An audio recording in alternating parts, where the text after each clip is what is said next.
ಅಂತಕ್ಕಂಥದ್ದು. ಮೂಲಭೂತ ಹಕ್ಕುಗಳು ಅಂತಕ್ಕಂಥದ್ದು ಹೆಸರ ಸೂಚಿಸ್ತದೆ. ಏನಪ್ಪಾ ಅಂದ್ರ ಮೂಲ. ಒಬ್ಬ ವ್ಯಕ್ತಿ ಜೀವನದಲ್ಲಿ ಬದುಕಬೇಕಾಗಿತ್ತು ಅಂದ್ರೆ ಅವಾಗ ಏನಿರ್ಬೇಕು? ಹಕ್ಕುಗಳು ಬೇಕು ಅಂತಕ್ಕಂಥದ್ದು. ಏನಪ್ಪಾ ಮೂಲಭೂತ ಹಕ್ಕುಗಳಂದ್ರೆ ಬೇಸಿಕ್ ಹ್ಯೂಮನ್ ರೈಟ್ಸ್ ಅಂತಕ್ಕಂಥದ್ದು. ಮೂಲಭೂತ ಆಗಿರ್ತಕ್ಕಂಥ ಮಾನವನಿಗೆ ಬದುಕಲಿಕ್ಕೆ ಅವಶ್ಯಕವಾಗಿರ್ತಕ್ಕಂಥ ಹಕ್ಕುಗಳಿಗೆ ನಾವು ಮೂಲಭೂತ ಹಕ್ಕುಗಳು ಅಂತ ಹೇಳಿ ಕರಿತೀವಿ. ಹ್ಯೂಮನ್ ರೈಟ್ಸ್ ಡಿಕ್ಲರೇಷನ್ ಆಕೈತೆ 1948 ಡಿಸೆಂಬರ್ 10. ಮಾನವ ಹಕ್ಕುಗಳು ಜಗತ್ತಿನಲ್ಲಿ ಇರ್ತಕ್ಕಂಥ ಮನುಷ್ಯರಿಗೆ, ಪ್ರತಿಯೊಬ್ಬ ವ್ಯಕ್ತಿಗೂ ಕೂಡ ಮಾನವ ಹಕ್ಕುಗಳು ಬೇಕು. ಬೇರೆ ದೇಶದವ್ರಿಗೆ ನಮ್ಮ ದೇಶಕ್ಕೆ ಬಂದಾರಂದ್ರ ಅವರು ಹ್ಯೂಮನ್ ರೈಟ್ಸ್ ನಾವು ಕೊಡ್ಲೇಬೇಕು. ಎಲ್ಲಾ ಮೂಲಭೂತ ಹಕ್ಕುಗಳನ್ನ ನಾವು ಅವ್ರಿಗೆ ಕೊಡಂಗಿಲ್ಲ. ಆದ್ರೆ ಬದುಕಲಿಕ್ಕೆ ಏನೇನು ಅವಶ್ಯಕತೆ ಐತೋ ಅವುಗಳೆಲ್ಲ ಹಕ್ಕುಗಳನ್ನ ಯಾರು ಪಡ್ಕೊಂಡಿರ್ತಾರೋ ಅಂದ್ರೆ ವಿದೇಶಿಗರು ಪಡ್ಕೊಂಡಿರ್ತಾರೋ, ನಮ್ಮ ದೇಶದ ಪ್ರಜೆಗಳು ಕೂಡ ಪಡ್ಕೊಂಡಿರ್ತಾರೋ ಅಂತಕ್ಕಂಥದ್ದು. ಅಂದ್ರೆ ಬೇಸಿಕ್ ಆಗಿ ಯಾವ್ಯಾವ ನಮಗೆ ಅವಶ್ಯಕತೆ ಇದಾವೋ ಅವುಗಳೆಲ್ಲವನ್ನು ನಾವು ಹ್ಯೂಮನ್ ರೈಟ್ಸ್ ಅಂತ ಕರಿತೀವಿ. ಎಲ್ಲಾ ಮಾನವ ಹಕ್ಕುಗಳು ಕೂಡ ಎದರೊಳಗೆ ಬರ್ತಾವು ಅಂದ್ರೆ ಈ ಮೂಲಭೂತ ಹಕ್ಕುದೊಳಗೆ ಬರ್ತಾವು ಅಂತಕ್ಕಂಥದ್ದು. ಇದು ಇನ್ನಿದರ ಸ್ವರೂಪ ಹೆಂಗೈತಿಪ್ಪ? Nature of the fundamental rights ಅಂತಕ್ಕಂಥದ್ದು. ಮೂಲಭೂತ ಹಕ್ಕುಗಳು ಯಾವ ರೀತಿ ಇದಾವು? ಫಸ್ಟ್ ಒನ್ ಈಸ್ ಜಸ್ಟಿಸಬಲ್ ಅಂತಕ್ಕಂಥದ್ದು. ಮೂಲಭೂತ ಹಕ್ಕುಗಳು ನ್ಯಾಯಾಂಗ ಯಾರ ವೈಲೇಷನ್ ಮಾಡ್ರಪ್ಪ ಅಂದ್ರ, ನನ್ನ ಮೂಲಭೂತ ಹಕ್ಕುಗಳನ್ನು ಯಾರು ಕಿತ್ತುಕೊಂಡ್ರು ಅಂತಂದ್ರ ನಾವ್ ಎಲ್ಲಿ ಹೋಗ್ಬೋದು? ನ್ಯಾಯಾಲಯಕ್ಕೆ ಹೋಗಬಹುದು ಅಂತಕ್ಕಂಥದ್ದು. ಅಂದ್ರೆ ಜಸ್ಟಿಸಬಲ್. ಅದ ರಾಜ್ಯ ನೀತಿ ನಿರ್ದೇಶಕ ತತ್ವಗಳು ಅಥವಾ ಮೂಲಭೂತ ಕರ್ತವ್ಯಗಳು ಅಂತ ಹೇಳಿ ಬರ್ತಾವ ನೆಕ್ಸ್ಟ್ ಇದ್ರ ಮುಂದೆ. ಅವು ಯಾವು ಕೂಡ ಜಸ್ಟಿಸಬಲ್ ಅಲ್ಲ, ನಾನ್ ಜಸ್ಟಿಸಬಲ್ ಅಂತ ಕರಿತೀವಿ ನಾವು ಅವಕ್ಕ. ಯಾಕೆ ಅಂದ್ರೆ ಅವ್ರು ಯಾರೋ ವೈಲೇಷನ್ ಮಾಡ್ರು ಅಂದ್ರೆ ನಾವು ಕೋರ್ಟ್ಗೆ ಹೋಗಕ್ ಬರಂಗಿಲ್ಲ. Supreme court or high court article 32 ಪ್ರಕಾರ ಸುಪ್ರೀಂ ಕೋರ್ಟ್ ಹೋಗ್ತೀವಿ, 226 ಪ್ರಕಾರ ನಾವು ಹೈಕೋರ್ಟ್ ಹೋಗ್ತೀವಿ. ಯಾವ ವೈಲೇಷನ್ ಆದ್ರೆ? ಮೂಲಭೂತ ಹಕ್ಕುಗಳು ವೈಲೇಷನ್ ಆದ್ರೆ ಅಂದ್ರೆ ನ್ಯಾಯಾಂಗದಲ್ಲಿ ನಾವ್ ಏನ್ ಮಾಡ್ಬೋದು?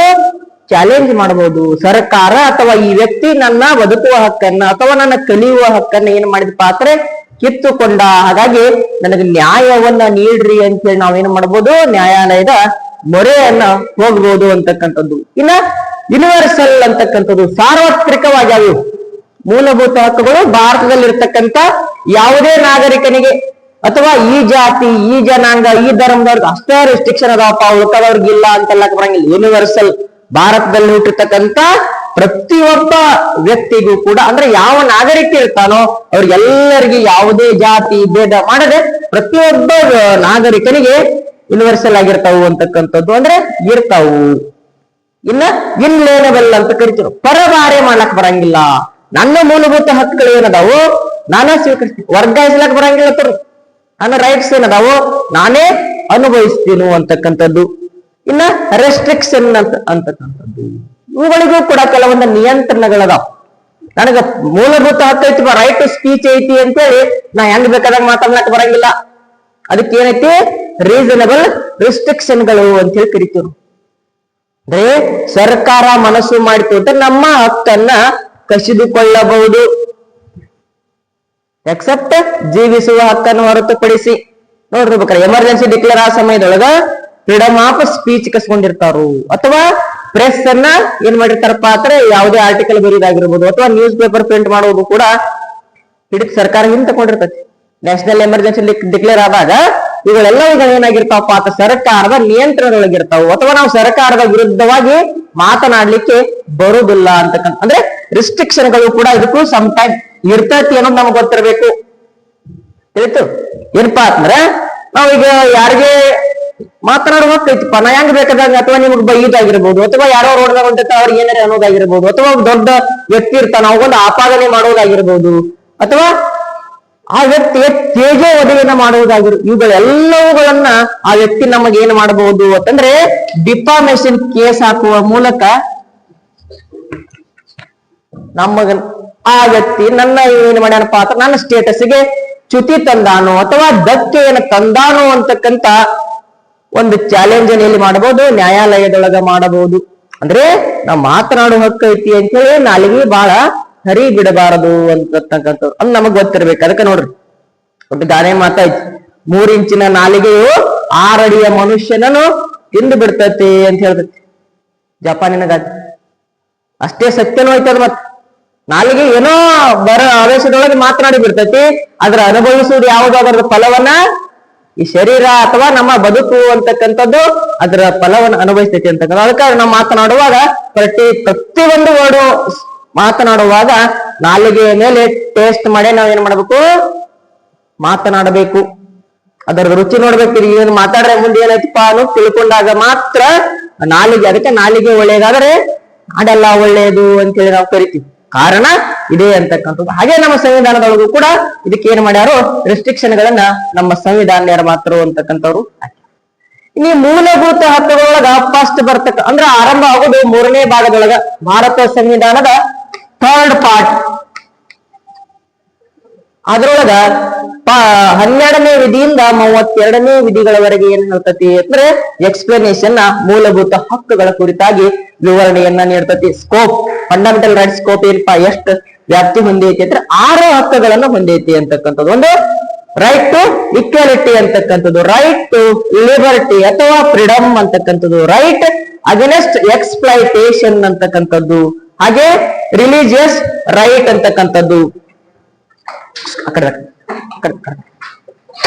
ರಿಲಿಜಿಯಸ್ ರೈಟ್ ಅಂತಕ್ಕಂಥದ್ದು, ಆಮೇಲೆ ಎಜುಕೇಶನಲ್ ಅಂಡ್ ಕಲ್ಚರಲ್ ರೈಟ್ ಅಂತಕ್ಕಂಥದ್ದು, ಆಮೇಲೆ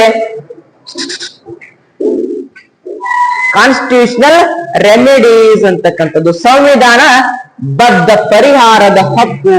ಈ ರೀತಿಯಾಗಿ 6 ಮೂಲಭೂತ ಹಕ್ಕುಗಳನ್ನು ನಾವು ಏನ್ ಮಾಡ್ತೀವಪ್ಪ ಅಂದ್ರೆ ಭಾರತ ಸಂವಿಧಾನದ 3ನೇ ಭಾಗದಲ್ಲಿ ಅವಲೋಕನವನ್ನು ಮಾಡ್ತೀವಿ ಅಥವಾ ಈ ವಿವರಣೆಯನ್ನು ನಮ್ಮ ಸಂವಿಧಾನ ನಿರ್ಮಾತೃ ನೀಡ್ಯಾರ. ಅದ್ರೊಳಗೆ 12 ಮತ್ತು 13 ಜನರಲ್ ಎಕ್ಸ್ಪ್ಲನೇಷನ್ ಕೊಡ್ತಾವ. ವಾಟ್ ಈಸ್ ಸ್ಟೇಟ್ ಅಂತಕ್ಕಂಥದ್ದು, ರಾಜ್ಯ ಅಂದ್ರೆ ಏನಪ್ಪಾ, ರಾಜ್ಯವು ಪ್ರಜೆಗಳಿಗೆ ಬದುಕುವ ಹಕ್ಕನ್ನು ನೀಡಬೇಕು, ರಾಜ್ಯವು ಪ್ರಜೆಗಳಿಗೆ ಅಥವಾ ನಾಗರಿಕರಿಗೆ ಅಥವಾ ಮಕ್ಕಳಿಗೆ ಎಜುಕೇಶನ್ ನೀಡಬೇಕು ಅಂತ ಹೇಳ್ತದೆ. ಸ್ಟೇಟ್ ಮೀನ್ಸ್ ದೇಶ ಅಂತ ತಿಳ್ಕೊಂಡಿರ್ಬೇಕು.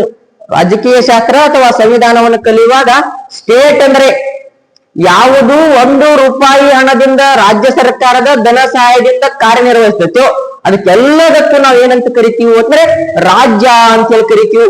ಅದು 1 ರೂಪಾಯಿದ ಸರ್ಕಾರ ಫಂಡ್ ಐತಂದ್ರು ಅದು ಸ್ಟೇಟ್ ಪ. ಯಾವಪ್ಪ, ನಮ್ ಗ್ರಾಮ ಪಂಚಾಯತಿ ಇದು ಒಂದು ರಾಜ್ಯನ, ತಾಲೂಕಾ ಪಂಚಾಯತಿ ಇದು ಒಂದು ರಾಜ್ಯನ, ಜಿಲ್ಲಾ ಪಂಚಾಯತಿ ರಾಜ್ಯನ. ಸ್ಟೇಟ್ ಮೀನ್ಸ್ ಇದ ಅಂದ್ರೆ ಸರ್ಕಾರದ ಫಂಡೆಡ್, ಸರ್ಕಾರದ ಅನುದಾನದಲ್ಲಿ ಯಾವುದು ಕಾರ್ಯನಿರ್ವಹಿಸ್ತೋ ಅದಕ್ಕೆಲ್ಲದಕ್ಕೂ ನಾವೇನಂತ ಕರಿತೀವಿ, ಸ್ಟೇಟ್ ಸ್ಟೇಟ್ ಸ್ಟೇಟ್ ಅಂತ ಕರಿತೀವಿ. ಹಾಗೆ ನಮ್ KSRTC, ಹಾಗೆ ನಮ್ ಹೆಸ್ಕಾಂಗಳು, ಸಾಕಷ್ಟು ವಿಭಾಗಗಳು ಬರ್ತಾವ. ಸರ್ಕಾರಿ ಡಿಪಾರ್ಟ್ಮೆಂಟ್ಗಳಂತೂ ಅದ್ರೊಳಗೆ ಬರ್ತಾವು. ಈ ಸೆಮಿ ಗೌರ್ಮೆಂಟ್ ಇರ್ತಕ್ಕಂಥವೆಲ್ಲ, ಹಾಗೆ ಎಡೆಡ್ ಕಾಲೇಜುಗಳು, ಎಡೆಡ್ ಸ್ಕೂಲ್ಗಳು ಕೂಡ ಸರ್ಕಾರ ಅಂದ್ರೆ ರಾಜ್ಯ ಅಂದ್ರೆ ಏನಪ್ಪಾ, ಅದರ ಅರ್ಥ ಪ್ರಜೆಗಳ ಕಲ್ಯಾಣವನ್ನೇ ಮಾಡ್ತಕ್ಕಂಥದ್ದು. ಇಲ್ಲಿ ಸ್ವಾರ್ಥ ಅಂತಕ್ಕಂಥದ್ದು ಅಥವಾ ಲಾಭ ಅಂತಕ್ಕಂಥದ್ದು ಇರಂಗಿಲ್ಲ. ಎಲ್ಲಿ ಸ್ಟೇಟ್ ಅಂತ ಹೇಳಿ ನಾವು ಯೂಸ್ ಮಾಡ್ತೀವೋ ಪದವನ್ನ, ಅದು ಪ್ರಜೆಗಳ ಕಲ್ಯಾಣ ಅಥವಾ ಪ್ರಜೆಗಳ ಅಭಿವೃದ್ಧಿ, ಅವರ ಶ್ರೇಯೋಭಿವೃದ್ಧಿಯನ್ನ ಮಾಡ್ತಕ್ಕಂಥದ್ದು ಅದರ ಮೂಲ ಉದ್ದೇಶ ಆಗಿರ್ತತಿ. ಅದೇ ನಾವು ಪ್ರೈವೇಟ್ ತೆಗೆದುಕೊಂಡಾಗ ನಮ್ಮದು ಲಾಭವನ್ನ ನಾವು ನೋಡ್ತಿರ್ತೀವಿ. ಆದ್ರೆ ಸ್ಟೇಟ್ ಏನ್ ಕೆಲಸ ಮಾಡ್ತತಿ ಅಂದ್ರೆ ಲಾಭದ ಉದ್ದೇಶ ಇರುವುದಿಲ್ಲ, ದೇಶದ ಶಾಂತಿ ಮತ್ತು ಅಭಿವೃದ್ಧಿಯನ್ನೇ ಗಮನದಲ್ಲಿರಿಸಿಕೊಂಡು ಕಾರ್ಯವನ್ನು ನಿರ್ವಹಿಸ್ತೈತಿ. ಅಂದ್ರೆ ಸ್ಟೇಟ್ ಯಾವ ರೀತಿ ಇರಬೇಕು, ರಾಜ್ಯ ಅಂದ್ರೆ ಏನಪ್ಪಾ, ಅದರ ಪ್ರಜೆಗಳಿಗೆ ಯಾವ ರೀತಿ ಕಾರ್ಯ ನಿರ್ವಹಿಸಬೇಕು ಅಂತಕ್ಕಂಥದ್ದನ್ನ ಹೇಳ್ತೈತೆ. 12 ಮತ್ತು 13ನೇ ಆರ್ಟಿಕಲ್ ಒಳಗ. ಆಮೇಲೆ ಆರಂಭ ಆಗುವುದೇ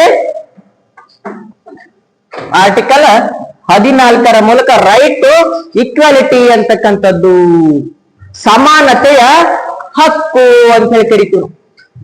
ಏನಪ್ಪಾ ಸಮಾನತೆಯ ಹಕ್ಕು ಅಂತಂದ್ರ, ಜಗತ್ತಿನ ಆಲ್ಮೋಸ್ಟ್ ಎಲ್ಲಾ ದೇಶದ ಸಂವಿಧಾನದೊಳಗ ಯಾವುದೇ ಮೊದಲ ಹಕ್ಕಾಗೈತಿ ಅಂದ್ರೆ right to liberty is first fundamental right ಐತಿ. ಆದ್ರೆ ಭಾರತ ದೇಶದ ಸಂವಿಧಾನದೊಳಗ ಯಾವುದು ಮೊದಲ ಹಕ್ಕಾಗೈತಿ ಅಂದ್ರೆ right to equality is first fundamental right ಆಗೈತಿ. ಸಮಾನತೆಯ ಹಕ್ಕ ಮೊದಲೈತಿ. ಕಾನ್ಸ್ಟಿಟ್ಯೂಷನಲ್ ಡಿಬೇಟ್ ನಡುವಾಗ ಕೇಳ್ತಾರ ಅಂಬೇಡ್ಕರ್ ಅವ್ರ ಸದಸ್ಯರು, 299 ಮೆಂಬರ್ಸ್ ಗಳೇನಿದ್ರು ಅವ್ರಿಗೆ ಕೇಳ್ತಾರ, ಯಾಕ್ರಿ ಎಲ್ಲ ಆಲ್ಮೋಸ್ಟ್ ಜಗತ್ತಿನ ಸಂವಿಧಾನದೊಳಗ ಮೂಲಭೂತ ಹಕ್ಕುಗಳಲ್ಲಿ ಸ್ವಾತಂತ್ರ್ಯದ ಹಕ್ಕು ಮೊದಲೈತಿ, ನಮ್ಮಲ್ಲಿ ಯಾಕಿದನ್ನ ಸೆಕೆಂಡ್ ಮಾಡ್ರಿ, ಅಥವಾ ಸಮಾನತೆ ಹಕ್ಕನ್ನ ಯಾಕ ನೀವು ಮೊದಲು ಮಾಡ್ರಿ ಅಂತ ಹೇಳ್ತಾರೆ. ಅಂದ್ರೆ ಕಾನ್ಸ್ಟಿಟ್ಯೂಷನಲ್ ಡೆಬೇಟ್ ನಡೆಯುವಾಗ ಅವಾಗ ಅಂಬೇಡ್ಕರ್ ಅವ್ರು ಏನ್ ಮಾಡ್ತಾರೋ ಅಂದ್ರೆ ಅದಕ್ಕೆ answer, without equality liberty is meaningless ಅಂತ ಹೇಳ್ತಾರೆ. ಸಮಾನತೆ ಇಲ್ಲದ ಸ್ವಾತಂತ್ರ್ಯಕ್ಕೆ ಏನಿರುವುದಿಲ್ಲ, ಅರ್ಥವೇ ಇರುವುದಿಲ್ಲ ಅಂತ ಹೇಳ್ತಾರ. ನಾವು ಸಮಾನತೆ ಮೊದಲು ಕೊಡಲಿಲ್ಲಪ್ಪ ಅಂತಂದ್ರ ಸ್ವಾತಂತ್ರ್ಯವನ್ನ ನೀಡಿ ಏನಿರ್ತೈತಿ? ಸಮಾನತೆ ನೀಡಲಿಲ್ಲ, ಎಲ್ಲರಿಗೂ ಎಜುಕೇಶನ್ ಪಡ್ಕೊಳ್ತಕ್ಕಂತ ಸ್ವಾತಂತ್ರ್ಯ ನೀಡಿದ್ವು, ರೈಟ್ ಟು ಎಜುಕೇಶನ್ ಎಲ್ಲರಿಗೂ ಕೊಟ್ಟಿವು, ಆದ್ರೆ ಈಕ್ವಾಲಿಟಿ ಕೊಡ್ಲಿಲ್ಲ. ನಾವು ಈಕ್ವಾಲಿಟಿ ಕೊಡ್ಲಿಲ್ಲ ಅಂದ್ರ ನಾವೆಲ್ಲರೂ ಎಲ್ಲಾ ಜಾತಿ ಧರ್ಮ ಭೇದ ಭಾವ ಮಾಡದೆ ಒಂದೇ ಸ್ಕೂಲ್ ಒಳಗ ಕಲಿಲಾಕತ್ತೀವಿ, ಒಂದೇ ಕಾಲೇಜ್ ಒಳಗ ಅಥವಾ ಒಂದೇ ಕ್ಲಾಸ್ ರೂಮ್ ಒಳಗ ಒಂದೇ ಬೆಂಚ್ ಅಥವಾ ನಾವೆಲ್ಲ ಈಕ್ವಲ್ ಆಗಿ ನಾವು ಕಲಿಲಾಕತ್ತೀವಿ. ಅಂದ್ರೆ ಈಕ್ವಾಲಿಟಿ ಐತಿ ಅಂತ ಹೇಳಿ ಕೂತೀವಿ ನಾವು. ಅದೇ ಈಕ್ವಾಲಿಟಿ ಇರ್ಲಿಲ್ಲ, ಬರೀ ಎಜುಕೇಶನ್ ಪಡ್ಕೊಳ್ತಕ್ಕಂಥ ಸ್ವಾತಂತ್ರ್ಯ ಇತ್ತು ಅಂತಂದ್ರೆ ನಾವು ಇಲ್ಲಿಪ್ಪ ಇದ ಜಾತಿಯವ್ರು ಅಷ್ಟೇ ಬರ್ಬೇಕಿಲ್ಲ, ಇದ ಧರ್ಮದವ್ರು ಅಷ್ಟೇ ಕಲಿಬೇಕು ಅಂದ್ರೆ ಈಕ್ವಾಲಿಟಿ ಇರ್ಲಿಲ್ಲ ಅಂದ್ರೆ, ವಿದೌಟ್ ಈಕ್ವಾಲಿಟಿ ಓನ್ಲಿ ಫ್ರೀಡಮ್ ಇತ್ತು ಅಂದ್ರೆ ಈ ವಿಚಾರ ಮಾಡ್ರಿ, ಸಮಾನತೆ ಇಲ್ಲದ ಸ್ವಾತಂತ್ರ್ಯ ಅರ್ಥವೇ ಕಳೆದುಕೊಳ್ತೈತಿ ಅಂತಕ್ಕಂಥ ಅರ್ಥವನ್ನ ಅಲ್ಲಿ ನಮ್ಮ ಸಂವಿಧಾನ ರಚನೆ ಸಮಯದೊಳಗ ಹೇಳ್ತಾರೆ. ಅಂದ್ರೆ ಅಷ್ಟೇ ಸತ್ಯವಾದದ್ದು ಐತದ. ಅಂದ್ರೆ ಮೊದಲು ನಾವೆಲ್ಲರೂ ಸಮಾನರು ಅಂತಕ್ಕಂಥ ಮನಸ್ಥಿತಿ ನಮ್ಮಲ್ಲಿ ಇತ್ತು ಅಂದ್ರೆ ಸ್ವಾತಂತ್ರ್ಯಕ್ಕೆ ಏನಿರ್ತತಿಪ್ಪ ಅಂದ್ರೆ ಅರ್ಥ ಅಂತಕ್ಕಂಥದ್ದು ಬರ್ಲಿಕ್ಕೆ ಸಾಧ್ಯ ಆಕತಿ ಅಂತಕ್ಕಂಥ. ಅದ್ರೊಳಗೆ ಫಸ್ಟ್ ಆರ್ಟಿಕಲ್ ಏನ್ ಹೇಳ್ತತಿ, all are equal eyes of the law ಅಂತಕ್ಕಂಥದ್ದು ಭಾರತದ ಸಂವಿಧಾನದಲ್ಲಿ ಮೊಟ್ಟ ಮೊದಲನೇ ಮೂಲಭೂತ ಹಕ್ಕದೊಳಗ ಮತ್ತೆ ನಿಮಗೆ ಅಬ್ಜೆಕ್ಟಿವ್ ಟೈಪ್ ಕೇಳ್ತಾ. ವೆರಿ ವೆರಿ ಇಂಪಾರ್ಟೆಂಟ್ ಆರ್ಟಿಕಲ್ ಯಾವುದು ಅಂದ್ರೆ 14ನೇದು ಮೂಲಭೂತ ಹಕ್ಕುಗಳೊಳಗ ಮೊದಲನೇ ಆರ್ಟಿಕಲ್ ಏನ್ ಹೇಳ್ತೈತಿ ಅಂದ್ರೆ ನಾವೆಲ್ಲರೂ ಸಮಾನರೂಪ, ದೇಶದ ನಾಗರಿಕರು ಕಾನೂನಿನ ಮುಂದೆ ಎಲ್ಲರೂ ಸಮಾನರು, ಯಾರೂ ಇಲ್ಲಿ ಮೇಲಲ್ಲ ಕೀಳಲ್ಲ. ಅದು ಯಾವುದೇ ಉನ್ನತವಾದ ಹುದ್ದೆ ಇರಲಿ ಅವನು ಕೂಡ ಭಾರತದ ನಾಗರಿಕನೇ, ಒಬ್ಬ ಬಡ ಕಾರ್ಮಿಕನೇ ಇರಲಿ ಅವನು ಕೂಡ ಭಾರತದ ಪ್ರಜೆನೆ, ಅವನು ಕಾನೂನಿನ ದೃಷ್ಟಿಯಲ್ಲಿ all are equal before law, ಕಾನೂನಿನ ಮುಂದೆ ಸಮಾನರು, ಹಾಗೆಯೇ ಕಾನೂನಿನ ಕಣ್ಣಿನಲ್ಲಿಯೂ ಕೂಡ ಸಮಾನರು. ಒಬ್ಬ ಯಾವುದೇ ಪಾಪ್ಯುಲರ್ ಇರ್ತಕ್ಕಂಥ ಅಥವಾ ದೊಡ್ಡ ಪೊಲಿಟಿಷಿಯನ್ ಅಥವಾ ಇನ್ಫ್ಲೂಯೆನ್ಸ್ ಪರ್ಸನ್ ಯಾವುದೇ ಒಂದು ತಪ್ಪು ಮಾಡಿದಪ್ಪ ಅಂತಂದ್ರ ಅವನನ್ನು ಕೂಡ ಅದೇ ಲಾ ಏನ್ ಹೇಳ್ತೈತಿ ಅಂದ್ರೆ ಕಾನೂನಿನ ಅಲ್ಲಿ ಶಿಕ್ಷೆ ಏನಿರ್ತೈತೋ 10 ವರ್ಷ ಶಿಕ್ಷೆ ಇತ್ತಂದ್ರೆ ಅವಗೂ 10 ವರ್ಷ ಶಿಕ್ಷಣ. ದೊಡ್ಡ ಮನುಷ್ಯ ಅದನಪ್ಪ, ಈ ವ್ಯಕ್ತಿಗೆ ಸ್ವಲ್ಪ ಕಡಿಮೆ ನಾವು ಶಿಕ್ಷೆ ಕೊಡೋಣ ಅಂತ ಅನ್ನುವಂಗಿಲ್ಲ. ಅಂದ್ರೆ all are equal eyes of the law ಅಂತಕ್ಕಂಥದ್ದು ಕಾನೂನಿನ ದೃಷ್ಟಿ ಒಳಗ ಸಮಾನರು ಅಂತ ಬಂದಾಗ ಆ ವ್ಯಕ್ತಿ ಬೇಕಾದ ಉನ್ನತವಾದಂತ ಹುದ್ದೆ ಒಳಗಿದ್ರು ಕೂಡ ಅವನಿಗೂ ಅದೇ ಪನಿಷ್ಮೆಂಟ್. ಒಬ್ಬ ಬಡ ವ್ಯಕ್ತಿ ಇದಾನಂದ್ರು ಅವನು ತಪ್ಪಿಸಿದ ಅಂದ್ರೆ ಅವನಿಗೂ ಅದೇ ಪನಿಷ್ಮೆಂಟ್ ಅಂತಕ್ಕಂಥದ್ದು. ಅಂದ್ರೆ ಇಲ್ಲಿ ಯಾರೂ ಕೂಡ ಡಿಸ್ಕ್ರಿಮಿನೇಷನ್ ಎದ್ರೊಳಗ ಮಾಡಂಗಿಲ್ರಿ, ಕಾನೂನಿನೊಳಗ ಅಂತಕ್ಕಂಥದ್ದು. ಅಂದ್ರೆ ವ್ಯತ್ಯಾಸವನ್ನ ನಾವು ಮಾಡಂಗಿಲ್ಲ. ಹಾಗಾಗಿ ಎಲ್ಲರೂ ನಾವು ಕಾನೂನಿನ ದೃಷ್ಟಿಯೊಳಗ ಸಮಾನರು ಅಂತಕ್ಕಂಥದ್ದನ್ನ ಯಾವ್ದು ಹೇಳ್ತೈತಿ ಅಂದ್ರೆ ಆರ್ಟಿಕಲ್ 14 ಅಂತಕ್ಕಂಥದ್ದು ಹೇಳ್ತದೆ. ಇನ್ನು ಆರ್ಟಿಕಲ್ 15 ಏನ್ ಹೇಳ್ತೈತಿ ಅಂದ್ರೆ ಆಲ್ ಆರ್ ಈಕ್ವಲ್, ಎದ್ರೊಳಗ no discrimination on the ground of race, gender, place of birth ಅಂತಕ್ಕಂಥದ್ದು, ಜನಾಂಗ, ಜಾತಿ, ಧರ್ಮ, ಹುಟ್ಟಿದ ಸ್ಥಳದ ಆಧಾರದ ಮೇಲೆ, ಇವುಗಳು ಯಾವುಗಳ ಆಧಾರದ ಮೇಲೆ ಏನ್ ಮಾಡಕ್ ಬರಂಗಿಲ್ಲ ಅಂದ್ರೆ ಡಿಸ್ಕ್ರಿಮಿನೇಷನ್ ಮಾಡಂಗಿಲ್ಲ. ಹೆಣ್ಣು ಗಂಡು ಅಂತಕ್ಕಂಥದ್ದು, ಅಥವಾ ನಾವು ಆ ಪ್ರದೇಶದಲ್ಲಿ ಹುಟ್ಟಿದ್ವಿ ನಾವು ಶ್ರೇಷ್ಠರು, ನೀವು ಈ ಪ್ರದೇಶದಲ್ಲಿ ಹುಟ್ಟಿದ್ರೆ ಕನಿಷ್ಠ, ಅಥವಾ ನಾವು ಆ ಜನಾಂಗದವರು ನೀವು ಈ ಜನಾಂಗದವರು, ಎಲ್ಲರೂ ಒಂದೇ ಅಂತಕ್ಕಂಥದ್ದು ಯಾವ್ದು ಹೇಳ್ತೈತಿ ಅಂದ್ರೆ ಆರ್ಟಿಕಲ್ 15 ಅಂತಕ್ಕಂಥದ್ದು. ಯಾಕಂದ್ರೆ ಮೊದಲ ಇದ್ರೊಳಗೆ ಏನಿತ್ತು ಅಂದ್ರೆ ಡಿಸ್ಕ್ರಿಮಿನೇಷನ್ ಬಾಳ ಇತ್ರಿ ನೋಡ್ರಿ. ಸ್ವಾತಂತ್ರ್ಯ ಸಿಗುವಕ್ಕಿಂತ ಮೊದಲ ಭಾರತದೊಳಗ ಅಸಮಾನತೆ ಅಂತಕ್ಕಂಥದ್ದು ಬಹಳ ಇತ್ತು. ಯಾವಾಗ ಸಂವಿಧಾನ ಜಾರಿಗೆ ಬಂತು ಅಸಮಾನತೆ ಅಂತಕ್ಕಂಥದ್ದು ನಿರ್ಮೂಲನೆ ಆಗ್ಲಿಕ್ಕೆ ಆರಂಭ ಆಯ್ತು ಅಂತಕ್ಕಂಥ ನಾವು ತಿಳ್ಕೊಂಡಿರ್ಬೇಕು.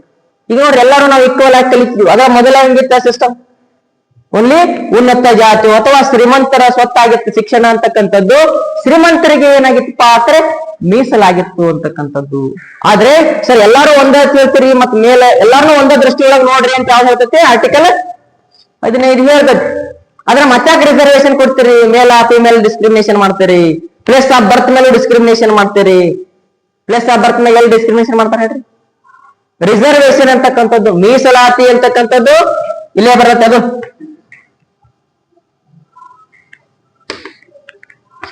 ಪ್ಲೇಸ್ ಬರ್ತದೆ ಈಗ ಹೈದರಾಬಾದ್ ಕರ್ನಾಟಕ, ಈ ಕರ್ನಾಟಕ ಅಂತೇಳಿ ನಾವು ಹುಟ್ಟಿದ ಸ್ಥಳದ ಮ್ಯಾಗ ಡಿಸ್ಕ್ರಿಮಿನೇಷನ್ ಮಾಡ್ತಾರ. ಯಾಕೆ ಮಾಡ್ತಾರೋ? ಅವರು ಬ್ಯಾಕ್ವರ್ಡ್ ಆಗ್ಯಾರು ಅಂತಕ್ಕಂಥದ್ದು, ಹಿಂದುಳಿದಾರು.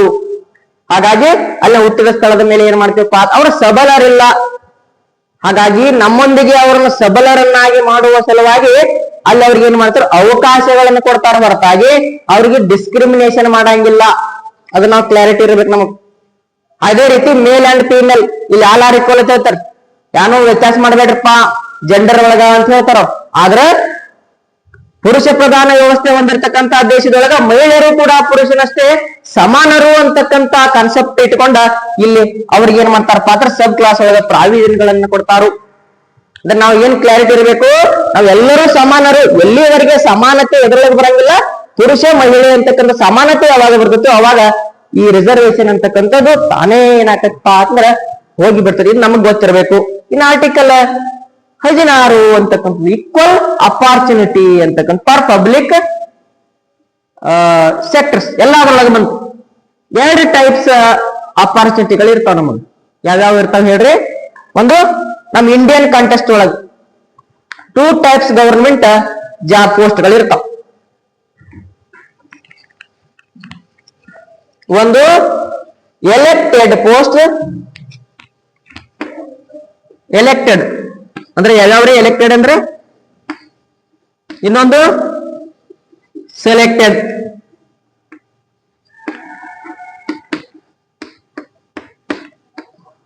ಎಲೆಕ್ಟೆಡ್ ಒಳಗ ಗ್ರಾಮ ಪಂಚಾಯತಿ ಮೆಂಬರ್ ಹಿಡ್ಕೊಂಡ ಪಾರ್ಲಿಮೆಂಟ್ ಮೆಂಬರ್ ತಕ these all are elected post. ರಾಜಕೀಯ ಹುದ್ದೆಗಳು ಮತ್ತು ಪವರ್ಫುಲ್ ಪೋಸ್ಟ್ಗಳು ಪ್ರಜಾಪ್ರಭುತ್ವದೊಳಗ ಯಾರಿಗೆ ಹೆಚ್ಚಿನ ಮಹತ್ವವನ್ನು ನೀಡೈತಿ ಅಂತ ನಮ್ಮ ಸಂವಿಧಾನ ಈ ಪೋಸ್ಟ್ಗಳಿಗೆ. ಇನ್ನು ಸೆಲೆಕ್ಟೆಡ್ ಪೋಸ್ಟ್ಗಳು ಇದ್ರೊಳಗೆ ಯಾವ ಬರ್ತಾವು? ಸೆಲೆಕ್ಟೆಡ್ ಪೇಪರ್ ಬರೆದ್ರ ಮೂಲಕ ಆನ್ ಮೆರಿಟ್ ಬೇಸ್ ಮೂಲಕ ಯಾವ್ಯಾವ ಹುದ್ದೆಗಳು ಬರ್ತಾವೋ ಅವೆಲ್ಲ ಅಟೆಂಡರ್ ಹಿಡ್ಕೊಂಡ ಕ್ಯಾಬಿನೆಟ್ ಸೆಕ್ರೆಟರಿ ತಕ ದೀಸ್ ಆಲ್ ಆರ್ ಸೆಲೆಕ್ಟೆಡ್ ಪೋಸ್ಟ್ಗಳು. ಇವು ಎಲ್ಲಾ ಹುದ್ದೆದೊಳಗ ನೀವು ಏನ್ ಮಾಡ್ಬೇಡ್ರಿ, ಒಬ್ರಿಗೊಂದು ಅಲ್ಲಿ ಡಿಸ್ಕ್ರಿಮಿನೇಷನ್ ಮಾಡಬೇಡ್ರಿ ಅಂತ ಹೇಳ್ತಾರೆ. ಅಂದ್ರೆ ವ್ಯತ್ಯಾಸ ಕರೆಸಬೇಡ್ರಿ ಜಾತಿ ಯಾವುದೇ ಆಧಾರದ ಮೇಲೆ. ಆದ್ರೂ ಕೂಡ ನಮ್ ರಿಸರ್ವೇಶನ್ ಅಂತಕ್ಕಂಥದ್ದು ಐತಿ. ರಿಸರ್ವೇಶನ್ ನೀಡ್ಯಾರೋ ಅಲ್ಲಿ ಸಮಾನತೆ ಬರ್ಲಿ ಅಂತ ಹೇಳಿ ರಿಸರ್ವೇಶನ್ ಅಂತಕ್ಕಂಥದ್ದು ಕಾನ್ಸೆಪ್ಟ್ ಐತೆ ನಮ್ಮಲ್ಲಿ. ಆದ್ರೆ ಇಲ್ಲಿ ಏನ್ ಹೇಳುತ್ತೆ ಆರ್ಟಿಕಲ್ 16 ಈಕ್ವಲ್ ಅಪಾರ್ಚುನಿಟಿ ಪಾ, ಯಾವುದೇ ಜಾತಿ ಜನಾಂಗ ಭೇದ ಭಾವ ಮಾಡಂಗಿಲ್ಲ, ಎಲ್ಲರಿಗೂ ಸಮಾನವಾದಂತ ಅವಕಾಶಗಳು ನೀಡ್ರಿ ಅಂತೇಳಿ ಆರ್ಟಿಕಲ್ 16 ಹೇಳ್ತೈತಿ. ಅದೇ ಆರ್ಟಿಕಲ್ ಮುಂದೆ ಮತ್ತೆ ಏನ್ ಹೇಳ್ತೈತಿ ಅಂದ್ರೆ ಕ್ಲಾಸ್ 3, 4, 5 ಯಾರು ಅಬಲರದಾರೋ ಯಾರು ದುರ್ಬಲರದಾರೋ ಅವ್ರಿಗೆ ನೀವೇನ್ ಮಾಡ್ರಿ, ಅಪ್ಲಿಫ್ಟ್ ಮಾಡೋ ಸಲುವಾಗಿ ಅರಿಸ್ಟಾಟಲ್ ಅವ್ರು ಹೇಳ್ತಾರೆ equal should be treated equally, unequal should be treated ಅನ್ಈಕ್ವಲಿ ಅಂತ ಹೇಳ್ತಾರ ಅವ್ರು. Equal should be treated equally, ಯಾರು ಸಮಾನರದಾರೋ ಎಕನಾಮಿಕಲಿ ಸೋಷಿಯಲಿ ಅವ್ರನ್ನ ಸಮಾನವಾಗಿ ಕಾಣೋದು ನಾವು. ಈಗ ನೀವು BSc ಫಸ್ಟ್ ಇಯರ್ ದವ್ರದ್ರಿಪ್ಪ ಅಂದ್ರೆ ನಿಮಗೆ MSc ಫಸ್ಟ್ ಇಯರ್ ದವ್ರೊಂದಿಗೆ ಕಾಂಪಿಟೇಷನ್ ನಾವು ಮಾಡಿದ್ರಿ ಅಂದ್ರೆ ಇಟ್ ಇಸ್ ನಾಟ್ ಈಕ್ವಲಿ. ನಿಮ್ಗಿಂತ ಏಜ್ ಒಳಗೆ ದೊಡ್ಡವ್ರು ಇರ್ತಾರ, ಜ್ಞಾನದೊಳಗೆ ದೊಡ್ಡವ್ರು ಇರ್ತಾರ, ಮತ್ತ ಅವರೊಂದಿಗೆ ನಿಮಗೆ ಕಾಂಪಿಟೇಷನ್ ಕ್ವಿಜ್ ಎಸೆ ಬರ್ಲಕತ್ತಾರೆ. ಯಾರು ವಿನ್ ಹಾಕಾರೋ ಬೈ ಡಿಫಾಲ್ಟ್ ಅವ್ರು MSc ಅವ್ರು ವಿನ್ ಹಾಕಾರ. ಅಂದ್ರೆ equal should be treated equally ಆಗ್ಲಿಲ್ಲ, ತಿಳಿತು? ಹಿಂಗೆ ಇದೇ concept unequal should be treated ಅನ್ಈಕ್ವಲಿ ಅಂತ ಹೇಳಿ ಇತ್ತು ಅಂತಂದ್ರ ನಿಮಗೂ ಒಂದು ಏನ್ ಮಾಡ್ಬೇಕು, ಚಾನ್ಸ್ಗಳನ್ನ ಕೊಡುದು. ನಿಮ್ಗ 10 ಕ್ವಶನ್ ಕೇಳಿದೀವಿ ಅಂದ್ರೆ ಅವ್ರಿಗೆ 5 ಕೇಳೋದು. ನಿಮ್ಗೆ 10 ಪೇಜ್ ಎಸೆ ಬರೀರಿ ಯಾಕಂದ್ರೆ ನಿಮ್ಗೆ 5 ಪೇಜ್ ಬರೆದ್ರು ಪ್ರೈಸ್ ಇರ್ತೈತಿ, ಅವ್ರಿಗೆ 10 ಪೇಜ್ ಬರೆದ್ರ price. Unequal should be treated unequally ಅಂತಕ್ಕಂಥದ್ದು ಮೈ ಪಾಯಿಂಟ್ ಅಂಡರ್ಸ್ಟ್ಯಾಂಡ್ ಆಗ್ತಿಲ್ಲ ನಿಮ್ಗೆ? ಯಾರು ಹಿಂದುಳಿದಾರೋ, ಯಾರು ಸಪ್ರೆಸ್ಡ್ ಅಪ್ರೆಸ್ಡ್ ಡಿಪ್ರೆಸ್ಡ್ ಕ್ಲಾಸ್ ಅಂತ ಕರಿತೀವೋ ಆ ಸಮಾಜಗಳಿಗೆ ಅಥವಾ ಆ ಜಾತಿಗಳಿಗೆ ನಾವೇನ್ ಮಾಡೋದು, ಅವ್ರ ಮೇಲ್ ಎತ್ಲಕ್ಕ ಸ್ವಲ್ಪ ಏಣಿಯನ್ನು ಕೊಡೋದು.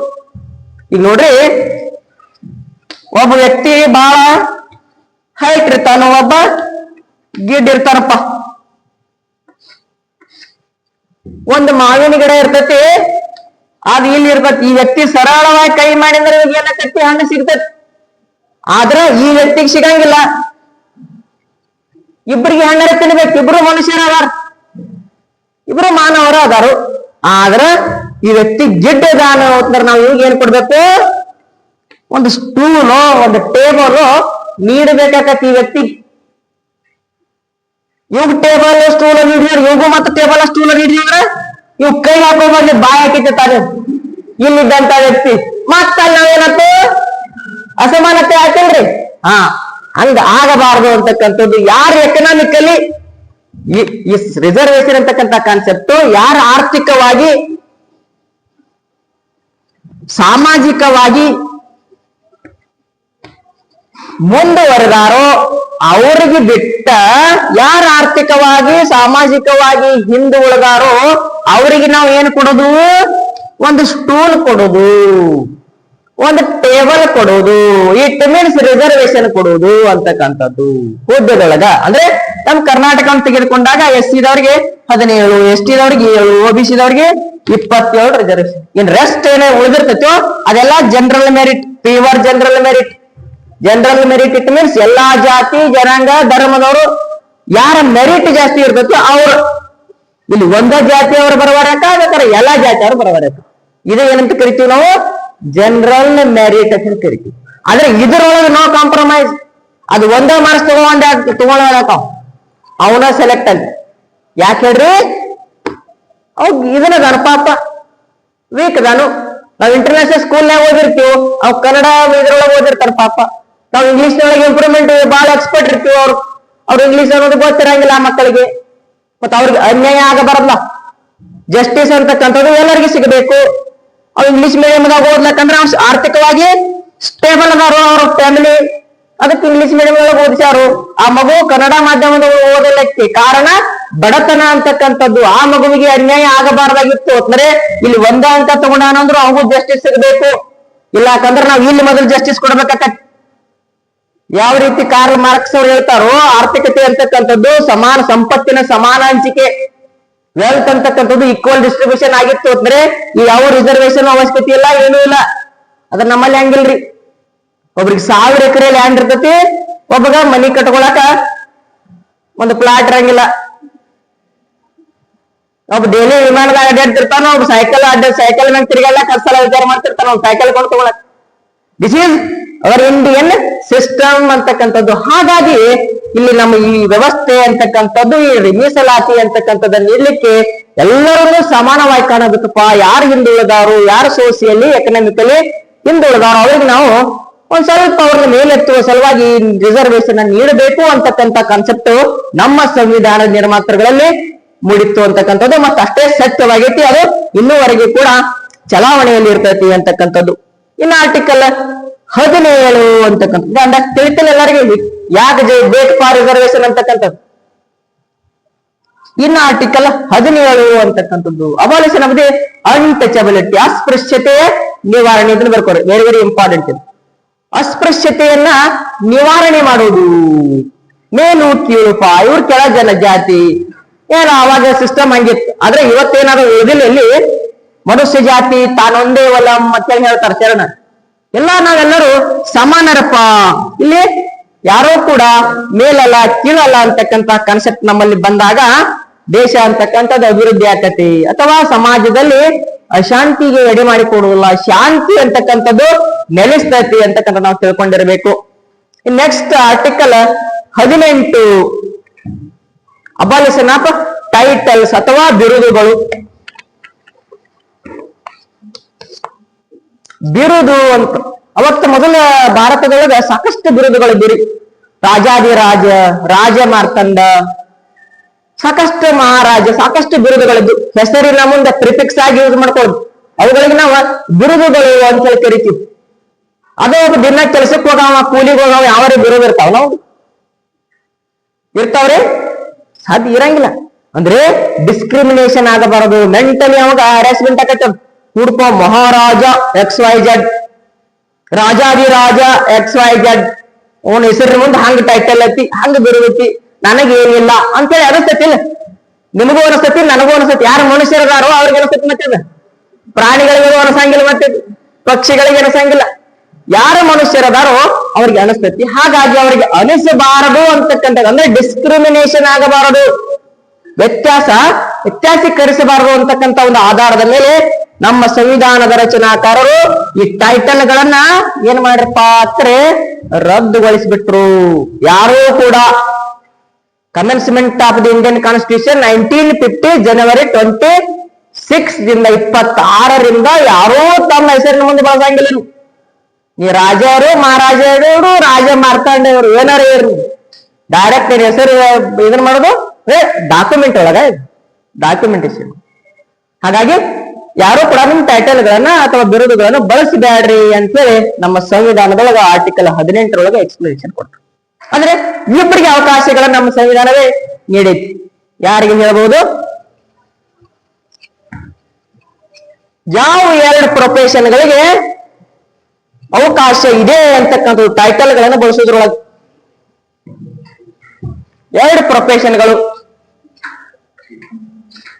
ಎರಡು ಪ್ರೊಫೆಷನ್ಗಳಿಗೆ ಅವಕಾಶ ಅಂತಕ್ಕಂಥದ್ದು ಅವೆರಡು ಯಾವುವು? ಯಾರು ಹೇಳ್ಬೋದ? ಅವ್ರು ಬಳಸ್ಕೊಳ್ಬಹುದು.